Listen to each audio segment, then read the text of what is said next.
So my number 3 is And Out Come the Wolves by Rancid, which was released on 15th of August 1995.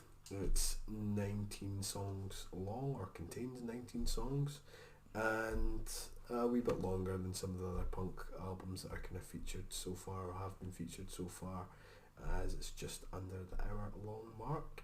It's the third studio album from the Californian punk outfit, and probably one of their most popular and commercially successful.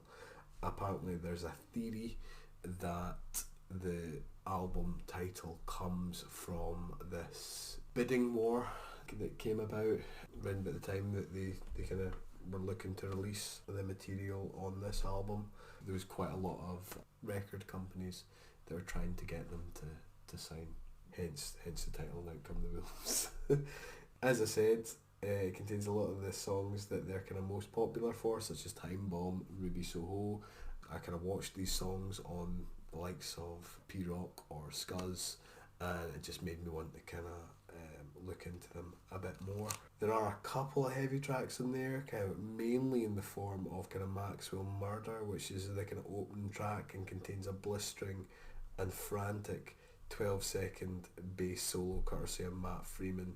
But by and large, irrespective of the band's kind of overall look and aesthetic, you know, with the kind of mohawks, them being heavily tattooed, you know, wearing studded leather jackets, I would say that there's kind of more of a kind of heavy classic rock influence on this album, and of course a hell of a lot of ska, which kind of harks back to Tim Armstrong and Matt Freeman's original or kind of first band, Operation Ivy, which if you haven't heard of, I kind of thoroughly recommend that you kind of go and have a kind of look at. Tim Armstrong's often shrill and shaky vocals complements the other vocalist on the album, Lars Frederiksen's bold and brash vocals perfectly, and there's a lot of kind of call and answer type stuff between them throughout the course of the album, which I really dug kind of the first time I listened to, such as You Don't Care Nothing, for example, which is probably one of my kind of most favourite songs in the album. I don't have a fucking clue who Jenny DeMilo is, but I love singing her name and how she doesn't care nothing about me or in fact the band. Other standout tracks, as I've said, Maxwell Murder. I remember going to see Rancid. I've only actually ever seen Rancid once, despite being one of my favourite bands of all time, and that was at the Barrowlands on, I believe, the 5th of December in 2012, so not long after I'd moved to Glasgow. I went with Thomas, our mutual friend, and we were both very hungover at the time. This was a day after going to see Evan Dando, who's the lead singer from the Lemonheads, play their A Shame About Ray album in its entirety with the female vocalist that kind of featured on the album at the time. So yeah, we got really quite drunk that night and very nearly never made it to the Rancid gig. But we decided to drag ourselves along to it. Maxwell Murder was one of the songs that they opened with, and as soon as it came on I was like, to fuck with this, and just went straight in the front, and I was away. I was in my element, and I absolutely loved it, and to this day it's kind of one of the best gigs I've been to.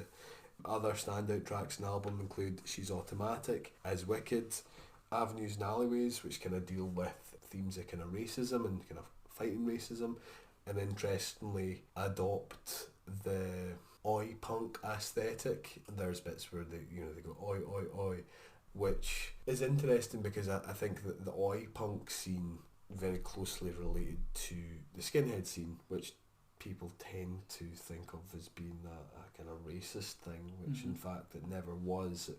Originally the kind of skinhead scene and oi punk thing was, you know, they weren't racist. They listened to a lot of kind of reggae and stuff like that, and as I said, that's quite a big influence on this album, and in particular Old Friend.